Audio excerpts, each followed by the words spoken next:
Il flotte, le drapeau marocain. À l'entrée de l'université israélienne de Haïfa, l'Étoile verte accueille étudiants et professeurs. Nassima Kerouad de l'Institut supérieur international de tourisme de Tanger a récemment posé ses valises en Israël. Ici, à l'université de Haïfa, cette Marocaine de 24 ans finalise son master en diplomatie et compte dans les années à venir achever un 3e cycle d'études.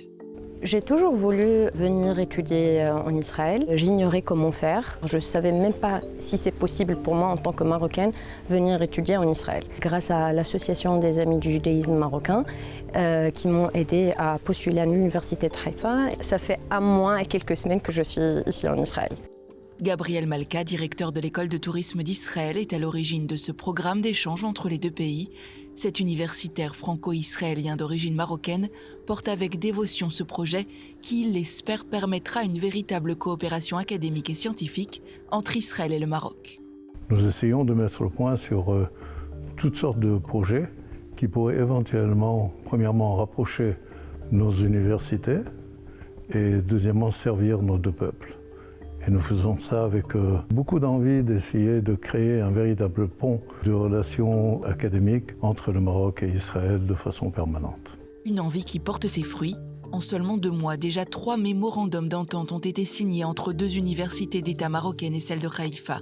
Cette convention bilatérale prévoit entre autres la création d'un master sur les études du Maghreb et un projet commun avec l'université Kadi Hayat de Marrakech pour développer au Maroc les routes du patrimoine du judaïsme marocain. Un protocole de coopération a également été conclu avec l'université de Tanger dans les domaines de l'aquaculture durable, des technologies marines et de la recherche écologique. Grâce à la Fondation Maternelle, nous avons commencé à enseigner l'hébreu au Maroc il y a déjà 1 année. Les candidats pour étudier en Israël sont de plus en plus nombreux, mais en plus d'autres difficultés, le coût de la vie constitue un obstacle majeur à leur venue. Et c'est l'un des chevaux de bataille de Gabriel Malka, travailler à la création d'un environnement social et économique qui rende ces échanges universitaires possibles. Nassima, elle, fait partie des 4 étudiants marocains qui ont pu bénéficier d'une bourse. Après ses études, elle souhaite enseigner ou embrasser une carrière diplomatique. Mais pour l'instant, l'esprit est à la découverte. J'ai envie de découvrir la société israélienne par moi-même. J'ai envie de découvrir les différentes cultures qui coexistaient ici en Israël. J'ai envie d'expérimenter cette coexistence et de la sentir, de la voir. J'ai besoin de ça. Ces liens entre Israël et le Maroc, explique Gabriel Malka, précèdent les accords d'Abraham qui, selon lui, ont eu un impact mineur sur une histoire d'amitié déjà bien ancienne. Les relations entre Israël et le Maroc existent depuis bien longtemps. Ils sont sortis du placard ces derniers temps. Et c'est quelque chose de très agréable à voir. Vous pouvez le voir et le sentir dans les relations qu'il y a entre les 2 nations, entre les 2 peuples. Ce qui se passe en ce moment avec le football et le mondial nous prouve combien la victoire du Maroc a créé en Israël une énorme joie.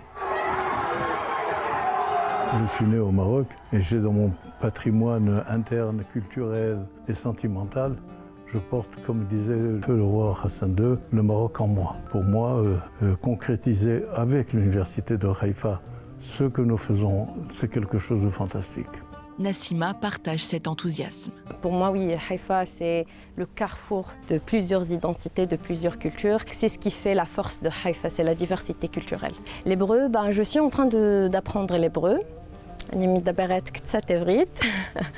C'est similaire à l'arabe, donc pour moi, c'est pas vraiment difficile d'apprendre l'hébreu. Les professeurs sont impeccables, la vérité. Ouais, j'ai adoré mes professeurs. Le programme mis en place par l'université de Haïfa avec des universités du Maroc vise dans les 5 prochaines années à accueillir en Israël entre 30 et 50 étudiants marocains. Les études en Israël sont très coûteuses. Et pour ceci, il nous faudrait créer un fonds de bourse pour pouvoir permettre à nos futurs étudiants marocains à venir s'installer, à venir étudier tranquillement. En plus de l'Association des Amis du judaïsme marocain, plusieurs fondations, dont celle de Walter et Nina Weiner, ont fourni des bourses, notamment pour lutter contre l'antisémitisme, ouvrant la voie aux échanges et permettant à la coopération scientifique et académique d'exister entre Israël et le Maroc.